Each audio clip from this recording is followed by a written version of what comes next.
Lecture de la lettre aux Hébreux. Frères, en toutes circonstances, offrons à Dieu, par Jésus, un sacrifice de louange, c'est-à-dire les paroles de nos lèvres qui proclament son nom. N'oubliez pas d'être généreux et de partager. C'est par de tels sacrifices que l'on plaît à Dieu. Faites confiance à ceux qui vous dirigent et soyez leur soumis. En effet, ils sont là pour veiller sur vos âmes, ce dont ils auront à rendre compte.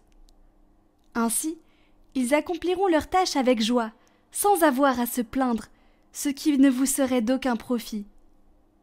Que le Dieu de la paix, lui qui a fait remonter d'entre les morts, grâce au sang de l'alliance éternelle, le berger des brebis, le pasteur par excellence, notre Seigneur Jésus, que ce Dieu vous forme en tout ce qui est bon pour accomplir sa volonté, qu'il réalise en nous ce qui est agréable à ses yeux.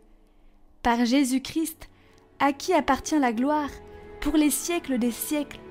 Amen.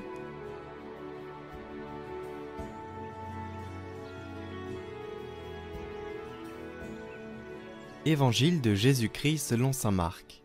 En ce temps-là, les apôtres se réunirent auprès de Jésus et lui annoncèrent tout ce qu'ils avaient fait et enseigné.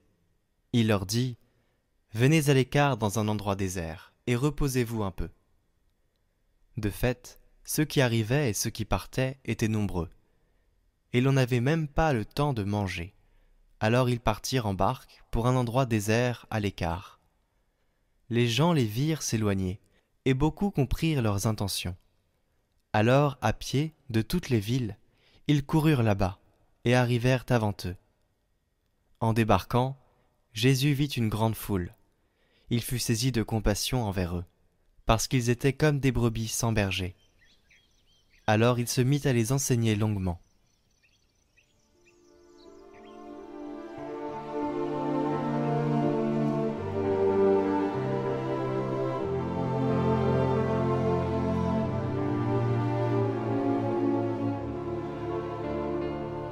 Combien de fois dans l'Évangile, dans la Bible, on trouve cette phrase « Il eut compassion ». Ému, Jésus se consacre aux gens et il recommence à enseigner. Cela semble une contradiction, mais en réalité ce n'en est pas. En effet, seul un cœur qui ne se laisse pas emporter par la précipitation est capable de s'émouvoir, c'est-à-dire de ne pas se laisser prendre par lui-même ou par les choses à faire et de remarquer les autres, leurs blessures, leurs besoins. La compassion naît de la contemplation. Si nous apprenons à nous reposer vraiment, nous devenons capables d'une vraie compassion. Si nous cultivons un regard contemplatif, nous poursuivrons nos activités sans l'attitude rapace de celui qui veut tout posséder et tout consommer. Si nous restons en contact avec le Seigneur et que nous n'anesthésions pas la partie la plus profonde de nous-mêmes, les choses à faire n'auront pas le pouvoir de nous ôter le souffle et de nous dévorer. Nous avons besoin, écoutez cela, nous avons besoin d'une écologie du cœur, faite du repos, de contemplation et de compassion.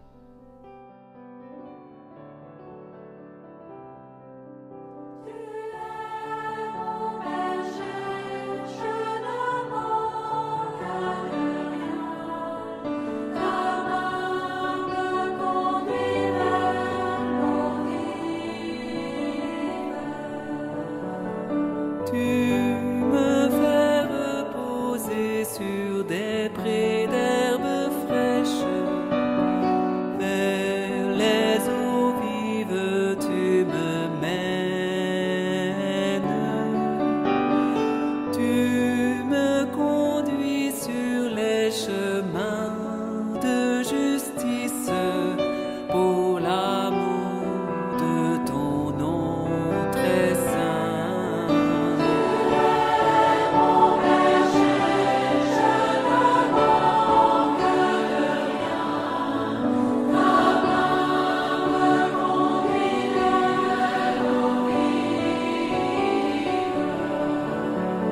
Si je traverse les ravins de ténèbres, je ne redoute rien, je ne crains rien, car tu es avec moi et ton bâton me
child.